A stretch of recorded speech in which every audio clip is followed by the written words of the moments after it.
Isa pa po sa mga exception na katanggap-tanggap sa Article 247 ng Revised Penal Code ay kung paano kung ikaw mismo na magulang, kasal ka, nagkaroon ka ng anak, nakita mo ang iyong anak na below 18 years old na nire-rape or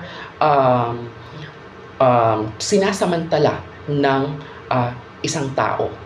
At kung mapatay mo ang taong yon, ikaw ba ay merong krimen na nagawa? Ang sagot pa rin po ay wala, sapagkat ang Article 247 ay applicable pareho sa asawang nagtaksil at sa anak na below 18 years old. So kung mapatay mo ang rapist, ikaw pa rin po ay mapapawalang sala at ang magiging penalty mo lang ay ang destierro. Provided that, dapat po ay makamit natin ang tatlong elementong sinasabi ko, na dapat ikaw ay legally married.